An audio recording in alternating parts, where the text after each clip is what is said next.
আজকে পাট শাকের একটা শুক্তো বানাবো, জল শুক্তো।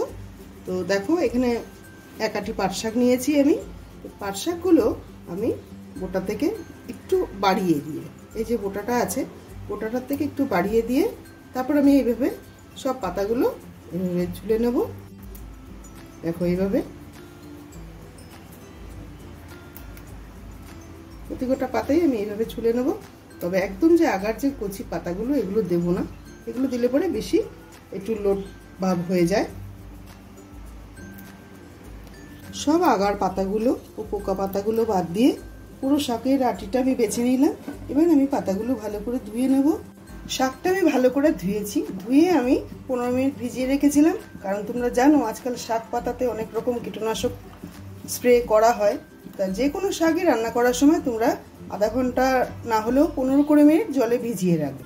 পাট শাকের জল শুক্তোটা রান্না করার জন্য একদমই কম উপকরণ লাগছে আমাদের।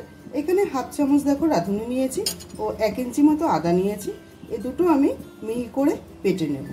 মশলাটা আমার বাটা হয়ে গেছে। একটা কড়াই বসিয়ে দিলাম, কড়াইয়ে দিয়ে দেবো সর্ষের তেল। যেহেতু শুক্তো সেহেতু একদম অল্প পরিমাণে দিয়ে দিতে হবে। আর যেহেতু আমি এক আটি করছি, তোমরা যতটা শাক রান্না করবে সব মশলাই তোমরা ততটা বাড়িয়ে কমিয়ে নিতে পারো। তেলটা গরম হয়ে গেছে, এর মধ্যে একদম অল্প করে রাঁধুনি ফোড়ন দেবো ও বেটে রাখা মশলাটা এর মধ্যে দিয়ে দেবো।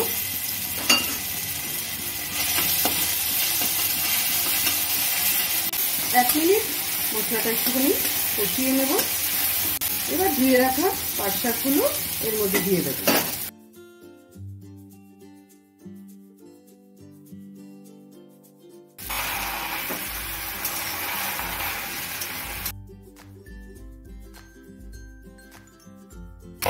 পরিমাণ মতন নুন ও হলুদ দিয়ে শাকটা আরও একবার ভালো করে একটু নাড়িয়ে দেবো। তবে ভাজা ভাজা করবো না আমি, একদমই কম উপকরণে আর একদমই অল্প সময়ে রান্নাটি হয়ে যায় বন্ধুরা। আর এই পাট শাকের ঝোল কিন্তু খুবই পেটের পক্ষে ভালো, পেটকে ঠান্ডা রাখে। পাট শাকের আরও একটি নতুন রেসিপি আমি করেছি কদিন আগে, মটর ডাল দিয়ে ও পাট শাক দিয়ে দুর্দান্ত একটা রেসিপি। তোমরা অবশ্যই গিয়ে ভিজিট করে এসো, তোমাদের খুব ভালো লাগবে। পাট শাকের রেসিপির লিঙ্কটা ডেসক্রিপশন বক্সে দেওয়া থাকবে, তোমরা অবশ্যই গিয়ে দেখে এসো। শাকটা নাড়তে নাড়তে যখন অনেকটাই মজে যাবে তখন এর মধ্যে পরিমাণ মতন আমি জল দিয়ে দেব। আমি কিন্তু শাকটা গোটা গোটাই রেখেছি, পাতাটা আমি কেটে দেইনি, কারণ এখনকার যে পাট শাকগুলো একদমই কচি। জলটা দিয়ে দেওয়ার পরে 2 মিনিট আমি রান্না করে নিলাম। পাতাটা অনেকটাই নরম হয়ে গেছে, জলটা আরও একটুখানি টানিয়ে নেব আমি। আর 1 মিনিট মতো রান্না করে নিলেই একদম তৈরি হয়ে যাবে পাট শাকের জল শুক্তো। শুক্তোর ঝোলটা অনেকটাই টেনে গেছে, এইটুকু ঝোল আমি রাখবো। এবার গ্যাসের ফ্লেমটাকে বন্ধ করে দিয়ে আমি সার্ভ করব।